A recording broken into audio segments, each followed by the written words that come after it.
Man in the Oval Office today, and a friend of mine for a long time, a very good friend of mine. And I'm very proud of the job he's done. What he's done is incredible in terms of human rights and everything else. And he's the Crown Prince, the future king, and I just want to pay my greatest respect to your father, the king, who is an amazing man. I met him early on. He greeted me at the airport at an age that was pretty high up there, and it was about 117 degrees, and he was standing on the red carpet as I came out of the plane. And he's amazing. And when I met his brilliant son, it was at the Oval Office.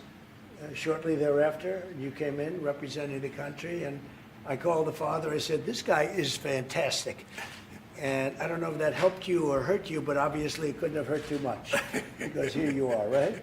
So we had a great meeting, and the office has changed quite a bit, and we inherited a mess. You actually told me you thought the country was in big trouble. I'm not going to use the exact word that you use. I refuse to say that you thought our country was dead a year and a half, 2 years ago, but our country was in trouble, and now we have the hottest country in the world. You said that also. And we do. We have the United States is right now the hottest country in the world. And between the tariffs and the election, November 5th election, we've done things that nobody can believe. $21 trillion will be the amount invested in the United States or committed to invest in 1 year. So I'm here 9 months. We're up to almost $18 trillion. Biden, as an example, the Biden administration, if you call it that, it's not to me, it was the Biden lack of administration. They were less than $1 trillion for 4 years. We're going to be $21 trillion for 1 year. I think that's hard to believe. The biggest in history was a certain country, $3 trillion. We're going to be $21 trillion. On top of that, prices are coming down. We inherited a mess with high prices. The worst inflation in the history of our country. We had inflation that was a single 4 years, the worst inflation in the history of the United States. Gas prices through the roof, and that's after destroying our petroleum reserve, which was meant for wars and big emergencies, not to try and win an election. They opened up the reserve so that people get $3 less in gasoline, and it didn't work. They got about 3 cents less, because as big as those reserves are, they're peanuts when you're talking about that kind of traffic. And we're rebuilding the reserves. We're doing all of this, and we've done a job. We're also bringing down prices very substantially, and we've already brought them down very, very substantially. Gasoline is way down. I think you'll be seeing $2 gasoline, but we're now at $2.50, $2.45. Some are lower than that. It was $4.50, $5, $6, $3.50, $3.75. Under Biden, all different numbers, but way high. And we have energy way down. But the biggest thing to me, because I know what it means in jobs, is the fact that we're at over $17 trillion, Scott, and we expect to be around $21 trillion in 1 year. And that's many times bigger than in history. The highest number was $3 trillion. And we're going to be at $21 trillion. That means new plants, new AI, new auto plants. We have auto plants coming in from Canada, from Mexico, from Germany, from Japan. Toyota just agreed to invest $10 billion on new auto plants, all American workers. We've never been in a position like this. You can go back to the beginning. Our country has never been in a position like this. And it really is because of the fact that we use tariffs to bring all this money in. And you're going to see the results in a year when these plants start to open up. We have more plants under construction now than at any time in the history of our country. And these are big plants. These are the biggest plants anywhere in the world. And I want to thank you because you've agreed to invest $600 billion into the United States. And because he's my friend, he might make it $1 trillion, but I'm going to have to work on him. But it's 600. We can count on 600 billion. But that number could go up a little bit higher, yes, or I don't know. We'll see. But we appreciate it very much. So Saudi is going to be investing at least $600 billion, and that means investments in plants, in companies, money on Wall Street, and what it really means for everybody that really counts is jobs, a lot of jobs. We have a lot of jobs. So I just want to thank you. We've been really good friends for a long period of time. We've always been on the same side of every issue. I think we've done a great job in wiping out the nuclear capacity of Iran. Nobody else could have done that. No other president would have done it. We had the pilots in the Oval Office right here. We were celebrating a very successful attack. So I had them in with that beautiful B-2 bomber that's over there. And they said, sir, for 22 years, we practiced this attack. Our predecessors, these were very young guys, so 22 years, they said our predecessors and us practiced the attack on Iran, but no president ever gave us the go-ahead. 3 times a year they went out and they practiced the attack. Nobody let us do it until you came along, and I let them do it because it was the right thing to do. You can't have a nuclear Iran. And so we put you in a very good position. But I just want to say it's an honor to be your friend, and it's an honor that you're here. And if you'd like to say a few words, but thank you very much. Well, thank you, Mr. President. This relation has been a relation for about 9 decades, and we've been working together for a long time. But today it's a very important time in our history because there is also a lot of things that we're working on in the future. We believe in the future of the United States of America. We believe in what you're doing, Mr. President, is really creating a lot of good things and good foundation to create more economic growth, more business in America. And it will also your work for the world peace. I believe, Mr. President, today and tomorrow we're going to announce that we are going to increase that $600 billion to almost $1 trillion of investment, real investment and real opportunity by details in many areas. And the agreement that we are signing today in many areas in technology, in AI, in earth materials, magnet, etc., that will create a lot of investment opportunities. So you are doing that now. You're saying to me now that the $600 billion will be $1 trillion. Definitely, because what we are signing, it will facilitate that, and I like that very much. Go ahead. You worked hard. No, that's great. I appreciate that. That's great. We're doing numbers that nobody's ever done. And in all fairness, if you didn't see potential in the U.S., you wouldn't be doing that. Definitely. You don't want to lose money. As you said, Mr. President, it's the most hottest country in the planet. But what you're creating is not about opportunity today. It's about also long-term opportunity in the United States of America that will affect American economy positively in the next coming decades, preparing the right foundation of emerging technologies. That's a game changer for America in a good way, and we want to be part of it. Yeah, we're doing really well. And this, you don't see what we're doing so much because we have, although the construction industry sees it. If you look at Caterpillar, who's been incredible, the tractors, everything else, the numbers that we're doing in construction are unbelievable.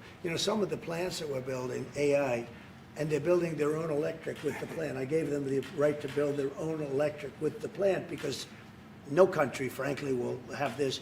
China's working very hard to produce enough electric, but we're beating China substantially at AI, which is a big thing. And we had a great meeting 2 weeks ago with President Xi, but on AI, we're doing well. And I have a man, David Rommel. Yes, sir. David, could you say a few words about what you're seeing on the job front and all of the, some of the assets, and also how we've been helped by the Saudis in terms of the kind of investment they've made, please. Yeah, most certainly. Thank you for the opportunity. I am a facility leader for GE Vernova, and if you look at the landscape for GE Vernova investment, over $750 million in the U.S. focused on true manufacturing jobs here stateside. We're looking at tripling the output of our Greenville, South Carolina facility, where we make the gas turbines that are supporting U.S. needs as well as the Saudi Arabia needs. Right. So real jobs, $300 million in gas investment, resulting in over 500 pieces of new equipment being installed in the Greenville, South Carolina facility. That translates into roughly 1,800 jobs across the board for GE Vernova as we try to scale capacity to be able to meet this demand. Along with that, we're partnering with local communities to build the skill set that's required to meet these capacity needs. So that talent pipeline is incredibly important. So it's real jobs in the manufacturing space. Well, you've been great, and thank you very much. And we love that state. I won that state by record numbers. I won a lot of states by record, Texas. a lot of them by Indiana. We're working with Indiana or something right now. We won that. We won a lot of them by records, but that was one of them. I want to thank you very much. Say hello to everybody. Great job. You're doing a great job. Thank you. So just in wrapping up, we'll take a couple of questions, but I want to just tell you what an honor it is to be your friend. And I very much appreciate the investment of now $1 trillion, okay? I'm glad you got that out. I didn't want to be the one to tell them, but that's great news. We keep increasing, Mr. President. I know. Each time the opportunities are just increasing more and more. Well, the opportunities, right? We're doing better. Even if you look back 6 months ago, I mean, now all of a sudden you feel even better. So, and I think we're only going to go in one way. Does anybody have any questions? Mr. President, have you approved the export licenses for advanced chips to Saudi Arabia? The export licenses? We are working on that. We're negotiating that right now. Marco, do you want to talk about that, or Scott? Yeah, well, I mean, that's part of what we may have announcements on that later today. But that's what we've been working on is the mechanics by which something like that could be achieved. And it's part of the broader process, part of this broader engagement and cooperation between our two countries. Certain levels of chips, yeah. And for the Crown Prince, Your Royal Highness, you're talking about $1 trillion of investment. Could the kingdom continue to do that with oil prices in the mid-60s? Yeah, we are not creating fake opportunities to, please America, please President Trump. It's real opportunities.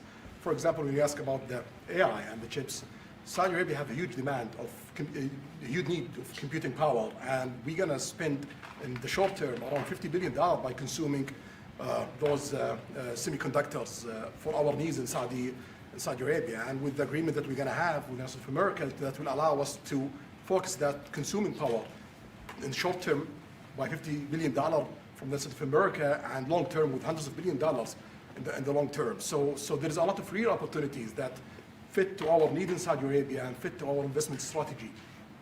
Mr. President, is it appropriate, Mr. President, for your family to be doing business in Saudi Arabia while you're president? Is that a conflict of interest? And Your Royal Highness, the U.S. intelligence concluded that you orchestrated the brutal murder of a journalist. 9/11 families are furious that you are here in the Oval Office. Why should Americans trust you? And the same to you, Mr. President. Now, who are you with? I'm with ABC News, sir. You're with who? ABC News, sir. Fake news, ABC fake news, one of the But the worst, question is one of the legitimate, worst sir. in the business. But I'll answer your question. Thank you. I have nothing to do with the family business. I have left, and when I've devoted 100% of my energy. What my family does is fine. They do business all over. They've done very little with Saudi Arabia, actually. I'm sure they could do a lot. And anything they've done has been very good. That's what we've done. We've built a tremendous business for a long time. I've been very successful. I decided to leave that success behind and make America very successful. And I've made America more successful by far than it ever was, and that it ever could have been, no matter who was president. There would be nobody bringing in $21 trillion, that I can tell you right now. As far as this gentleman is concerned, he's done a phenomenal job. You're mentioning somebody that was extremely controversial. A lot of people didn't like that gentleman that you're talking about. Whether you like him or didn't like him, things happen. But he knew nothing about it, and we can leave it at that. You don't have to embarrass our guest by asking a question like that. Okay, since you asked, Mr. President, Please, go. if you allow me to answer. I feel painful about, the families of 9/11 in America, but, we have to focus on reality. Reality based on CIA documents and based on a lot of documents that Osama bin Laden, he used Saudi people in that event for one main purpose, is to destroy this relation, to destroy the American-Saudi relation. That's the purpose of 9/11. So whoever buying that means they are helping Osama bin Laden's purpose of destroying this relation. He knows that strong relation between America and Saudi Arabia, it's bad for extremism, it's bad for terrorism. And we have to approve him wrong and to build our relation, continue developing our relation. It's critical in the safety of the world. It's critical against extremism and terrorism. About the journalists, it's really painful to hear, anyone that been losing his life for, no real purpose or not in a legal way. And it's been painful for us in Saudi Arabia. We've did all the right steps of investigation, etc. in Saudi Arabia, and we've improved our system to be sure that nothing happened like that. And it's painful and it's a huge mistake, and we are doing our best that this doesn't happen again. Mr. President, this side, Mr. Thank you, President. Mr. President. The Crown Prince has been instrumental in helping lifting the sanctions on Syria.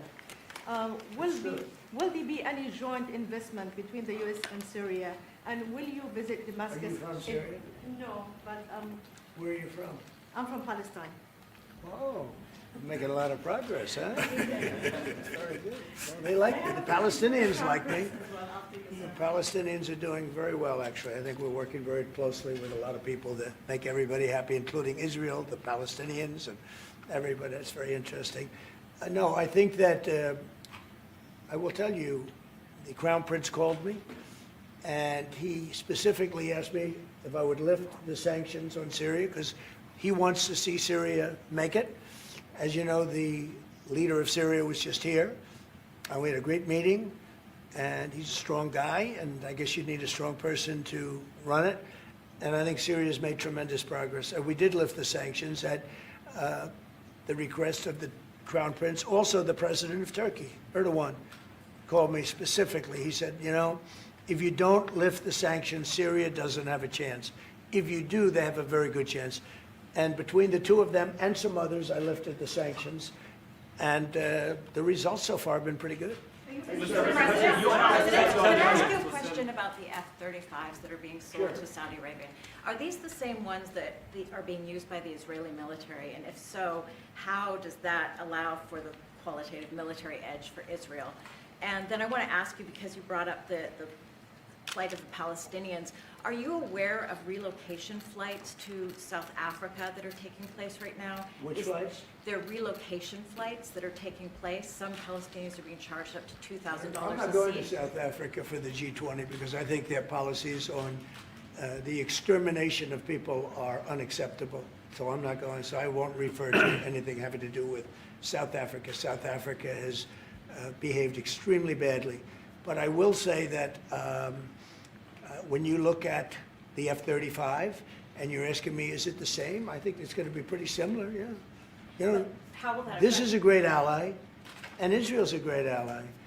And I know they'd like you to get planes of reduced caliber. I don't think that makes you too happy. They've been a great ally. Israel's been a great ally. And we're looking at that exactly right now. But as far as I'm concerned, I think they are both at a level where they should get top of the line. Yes, please. Can I just quickly ask for the Crown Prince, if I could just ask about the direct talks between U.S. It's all right. Steve, 1 second. Go ahead. Have you reached an agreement on a U.S.-Saudi defense treaty today? And are you going to bring up the Abraham Accords in your I discussion? already brought them up. What did you say? I think I got a positive response. Would you like to respond? Yeah, so I'll put you on the spot. yeah, so definitely we believe having a good relation with all Middle Eastern countries, it's a good thing, and we want to be part of the Ibrahim Accord, but we want also to be sure that we secure a clear path of two-state solution. And today we have a healthy discussion with Mr. President that we're going to work on that to be sure that we can prepare the right situation as soon as possible to have that. I think we're, you know, I don't want to use the word commitment, but we've had a very good talk on the Abraham Accords. We talked about one state, two state. You know, we talked about a lot of things in a short period of time. We'll be discussing it further, too. But I think you have a very good feeling toward the Abraham Accords. Yes, definitely, Mr. President. We want peace for the Israelis. We want peace for the Palestinians. We want them to coexist peacefully in the region, and we will do our best to reach that day. And the defense agreement, have you reached agreement on that? We pretty much have. Mr. President, Question for the Crown Prince, if I could just finish. We have reached agreement on that. I wanted to ask you about the direct talks between the United States and Iran. Have you been fully briefed on that, and are you concerned at all about how this might impact Saudi security interests? Well, we are close ally. We'll be working closely together on that issue, and we will do our best to help to reach a deal between the United States of America and Iran. And we believe it's good for Iran's future to have a good deal that will satisfy the region and the world and the United States of America. So we will do our best to see that day happen. And by the way, Iran does want to make a deal. I can say I think they very badly want to make a deal. I am totally open to it, and we're talking to them, and we start a process. But it would be a nice thing to have a deal with Iran, and we could have done it before the war, but that didn't work out. And something will happen there, I think. But they would very much like, I mean, they may say something else, but they would very much like to have a deal. Do we Mr. have a President, you timeline? announced Yeah. that you are going to sell 35 F-35 Say jets. it. You are planning, you said you are planning to sell the F-35 jets to Saudi Arabia. Yeah. Is it part of the security agreement? And how you assess the defense partnership between Saudi Arabia and the United States? And the question for the Well, no, I just said it, though. I mean, we're gonna sell them F-35s. That's the end of the question, I Is guess. it part of the security agreement or no? No, we're gonna have a deal. They're gonna purchase F-35s. They're buying them from Lockheed, and it's a great plane. We make, by the way, the best military equipment. You saw that during the Iran little skirmish. We make the best planes, the best missiles. We make the best offensive missiles. We make the best military equipment in the world. Nice. For His Royal Highness, I would like to ask you about how you see the cooperation between the United States and Saudi Arabia in the advanced technological field, especially AI, and how it will support Saudi Arabia to serve its goal to achieve the vision of 2030. Well, I will try to answer that in short, but definitely there's a lot of interest in many industries between Saudi Arabia and America, and we are signing a lot of agreements in different areas that will really add value to American economy, but also to add value to us in Saudi Arabia. And AI, it's critical for us because one of the long-term problems that we could have is lack of workforce. As you've seen in the past few years, some of them have reached 30% of the global immigration to Saudi Arabia.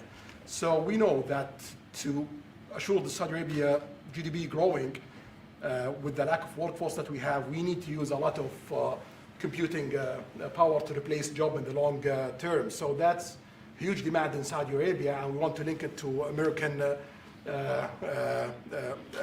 private sectors and getting the supply from America. So there's a lot of opportunities in that area. And we're also involved in AI in Saudi Arabia. So we're working, and we're leading by a lot on AI. Actually a lot. China would be in second place, but we're leading by a lot.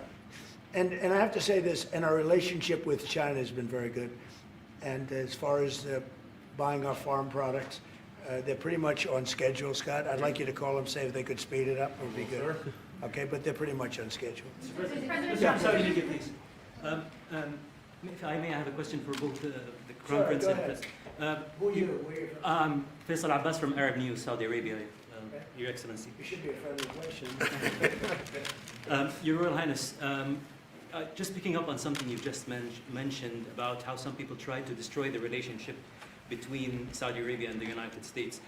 Perhaps, since the launch of the vision, we've been used to having the bigger picture and that everything fits into the bigger picture. Might you want to elaborate a little bit about where is the relationship, the bilateral relationship, the strategic partnership between Saudi Arabia and the United States heading, and what's the big picture there? Well, I don't think it's a relation that we can replace it from the Saudi side or the American side. It's a critical relationship for our political attempt, for our economical attempt, for our security, for our military, for many things. And it has been there for 9 decades. And the opportunities that we have today, it's huge. And it seems that it's going to get deeper in the next few decades. And what we are having today and tomorrow with President Trump, it's really a huge new chapter on this relation that will add value to both of us. When you think about it, I'm just sitting here. You're with the future king, a man who's respected by everybody, a man that doesn't have to be doing this, really. I don't have to be doing it either. And yet we're sitting here taking questions, we didn't say, oh, you can't talk about this. And there's never been transparency like this, even in his country, but there's never been, in our country, that's been acknowledged. But we didn't put restrictions, and I'm saying it's sort of wonderful to be taking questions from all over the world. Everybody's here. This is just a small group representative of tremendous numbers of media that are outside, that are very jealous that these people were so selected. But they're representing a lot of people that are outside. I think it's terrific that we can be sitting here being this open, and I think it's really a wonderful thing. Yeah. If you don't mind, I have a personal question for you. Okay, here we go. I should have said that. So apart from everything you mentioned in your opening remarks, you forgot to mention that you've de-escalated 7 wars since you started. At least in our part of the world, you are seen as a peacemaker. And adding that to all the executive orders and everything else you've mentioned, I really have to wonder, in your speech in Saudi Arabia, I was there, You said that His Royal Highness does not sleep at night thinking how he does things better. We wonder in Saudi Arabia, how do you manage your own time, and what's your formula for He management? does not sleep much, and I don't sleep much. I think we have the same schedule. We're thinking about our countries. And if you sleep a lot and you're president, we just had one that slept more than any president. He broke every record. He sleeps all the time, during the day, during the night, on the beach. The only guy could fall asleep on the beach with the press watching. No, he's not a sleeper. I'm not a sleeper. We don't. We talk at night. We can talk. I can call him almost any time. He goes, "Hi, how you doing?" It's like the craziest times. But no, when you love your job, when you love your country, and when you're in a position like we are, future king, highly respected, crown prince, and in my case, president, you're thinking about your country. You're thinking about making America great again. We're thinking about keeping Saudi Arabia strong and vital and in a pretty tough part of the world, tricky part, right? Tricky part, a lot of tricky people. But he thinks about his country and I think about my country. I don't want to sleep. President Trump, do you expect a formal civil nuclear deal to be reached soon? Can you talk to us about that aspect With of who? with Saudi Arabia? I can see that happening. Do you think that an agreement will happen today? It's not urgent. You know, it's always, when you have civil nuclear, but you have more oil than almost anybody else. We actually have more oil and gas than they do, but I refuse to say that. And on We the- have more than, we have more than anybody, can you imagine? And on the F-35s, are those sales, Israel had reportedly wanted those sales to be conditioned on Saudi Arabia moving to normalized relations. Israel will be happy. Israel's going to be Is that a happy. condition of the F-35? Israel's aware, and they're going to be very happy. Okay? Okay. Yeah, please. Hello. Hi, hello. My name is Amal Hazani from Sharq al-Awsat newspaper, from Riyadh, of course. I have a question for the Crown Prince and for you, Mr. President. Crown Prince of Saudi Arabia, how much you expected from developing the cooperation with the United States in the field of new energy, AI, supply chain? How much you expected from that? No limit. We just continue pushing forward. There's no limit. So we just push forward for all the opportunities that we have. This is, you have to understand, this is really a great ally. Just the fact that they're now doing, I came in here at 6, I did not know that. I was pushing for the 1 trillion, but he didn't tell me that. Now he told me. This is a great ally of ours. You know, when you invest $1 trillion, that's national security for us too, because it creates jobs, it creates a lot of things. And I would say, Scott, right, when you hear one country is putting $1 trillion into the United States, that creates national security. And, you know, I think that they don't have to say that, but I think a big part of that is also the fact that tariffs are in play. But even beyond tariffs, that's a real ally that will do that. Creates a lot of power for the United States. We are also in Saudi Arabia very happy because this much of Saudi money is a function here, and of course it's come back for us for benefits. So it's complementary interest. So this is the I think what's different the friends and ally do. Well, look, I love the country of Saudi Arabia. I know the people very well. The level of treatment that we go when we go to Saudi Arabia is something that is incredible. And the people like us, and I think they really like America, especially when I'm president. I mean, I don't think they liked America so much maybe for 4 years recently. I think Obama treated Saudi Arabia very, very badly, as you know. And I think Biden didn't have any idea where the hell he was. So I don't think Biden knew the difference. How would you describe the future relationship with Saudi Arabia? I mean, from the strategic aspects, how would you describe The relationship is with? Yeah, a bit of economic. I would say politics, top of the and line.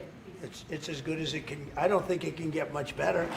We have a country that trusts us, and that's why they make that investment. If they didn't trust us, they couldn't make that investment. And we trust them.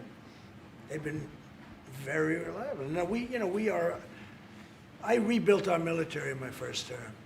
and we spent trillions of dollars, and we gave away some of it in Afghanistan stupidly because we had stupid people running our country.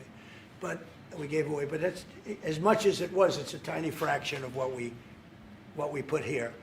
And we're bringing our military to a new level, the highest level ever. Oh, we have those plants are going out. And again, it's all American jobs and everything, so it's good for a lot of reasons.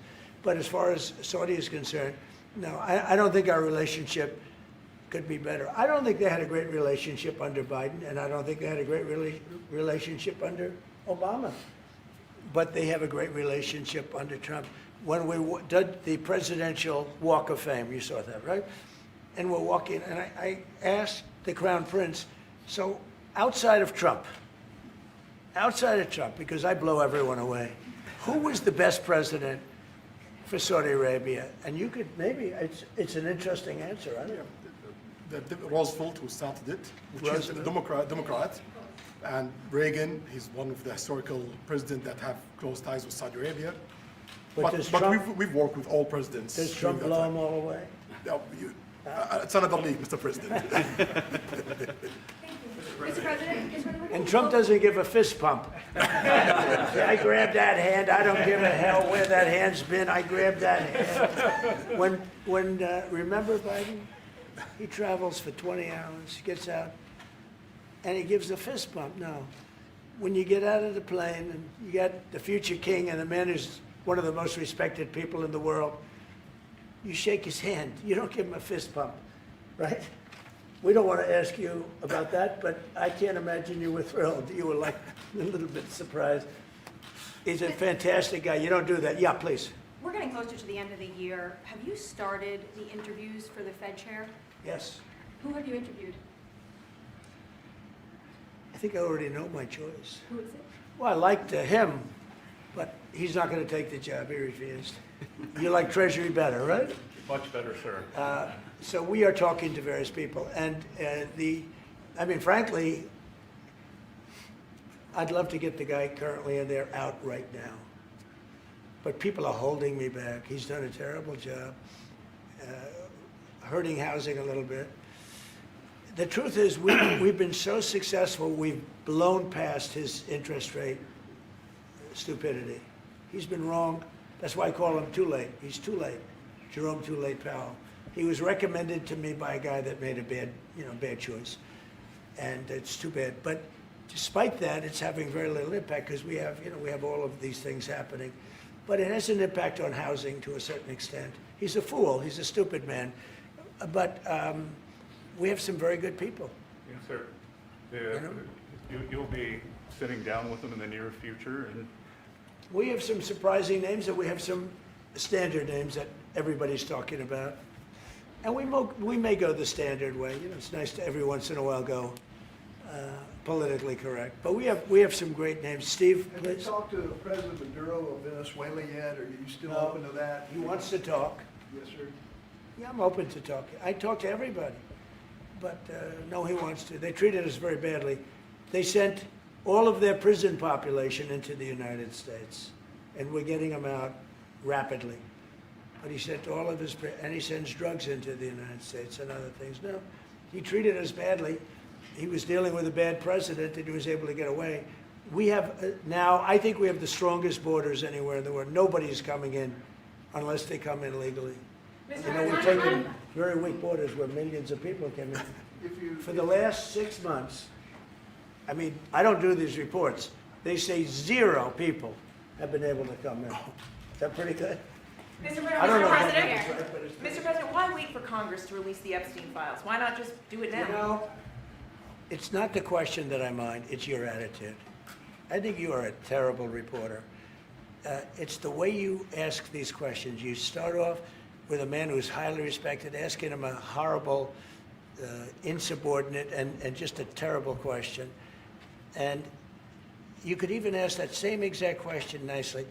You're all psyched up. Somebody psychs you over at ABC. You're going to psych it. You're a terrible person and a terrible reporter. As far as the Epstein files is, I have nothing to do with Jeffrey Epstein. I threw him out of my club many years ago because I thought he was a sick pervert. But but I guess I turned out to be right. But you know who does have? Bill Clinton, Larry Summers, who ran Harvard, was with him every single night, every single weekend. They lived together. They went to his island many times. I never did. Andrew Weissman, I hear. All these guys were friends of his. You don't even talk about those people. You just keep going on the Epstein files. And what the Epstein is a Democrat hoax to try and get me not to be able to talk about the $21 trillion that I talked about today. It's a hoax. Now, I just got a little report, and I put it in my pocket, of all the money that he's given to Democrats. He gave me none, zero, no money to me. But he gave money to Democrats. And people are wise to your hoax. And ABC's, your company, your crappy company, is one of the perpetrators. And I'll tell you something. I'll tell you something. So why not just sign it now? I think the license should be taken away from ABC because your news is so fake and it's so wrong. And we have a great commissioner, the chairman, who should look at that because I think when you come in and when you're 97% negative to Trump and then Trump wins the election in a landslide, that means obviously your news is not credible and you're not credible as a reporter. So I've answered your question. You should go and look at the Democrats who received money from Epstein, who spent their time. Larry Summers was with him all the time. That creep, the fund guy, was with him all the time. What's his name?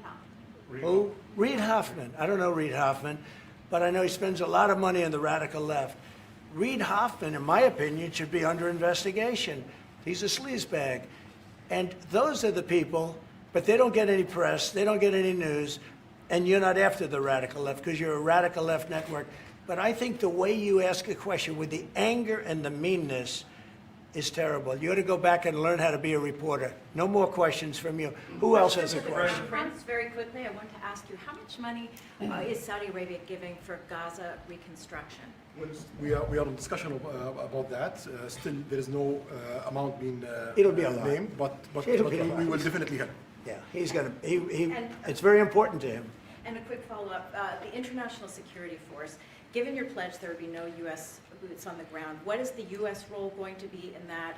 And how do you sort of ratify the allegations that this could undermine Palestinian sovereignty and even the path to statehood? Look, I think we're going to get along great with the Palestinians, and we know their leadership. We just had a very, you hate to say war, but it was a war. Very, very successful. And you could say, really, it was on behalf of everybody. We did that on behalf of everybody. And the outcome was extraordinary because we had the best pilots, the best equipment, the best planes, the best everything. And Israel bought the best equipment. They bought it from us. Everything's from us. It all starts here. This office, I was talking to the Crown Prince a little while. You walk into this office, for somebody from the outside, the Oval Office, it's the most powerful place in the world. You're standing right now in the most powerful place in the world. And no matter how big you are, these are the biggest people, the richest people. They walk into this office. It's special, isn't it? Look at him. He's so happy to be here. But you walk into this office. It's the Oval Office.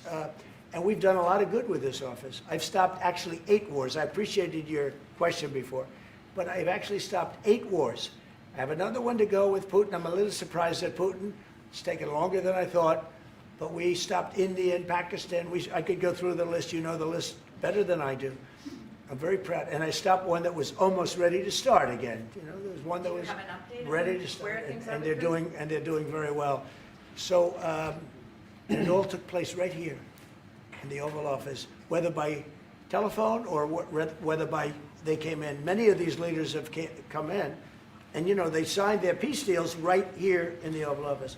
So no matter if it's the biggest business people in the world or the greatest leaders in the world, the biggest leaders in the world, like the gentleman on my right, everybody walks into the Oval Office and they say, wow. And now, by the way, the Oval Office is in the kind of condition that it should be in. Whether you look at the walk or the marble floors or anything down the road, we're fixing the White House. And we're building one of the greatest ballrooms ever to be built. You know, we have an event tonight, and we're going to have about 118 people because we have a very small room. For 150 years, they've wanted a ballroom, and now you're going to get a great ballroom. And I have to say, I probably made a lot of enemies because in your honor, we're having a dinner tonight, a beautiful dinner tonight, and we have a very small room, right? It's called the East Room, and it's beautiful, it's lovely, but it's like for a little cocktail before you go into a ballroom. It's a very small room. They've wanted a new ballroom for 150 years.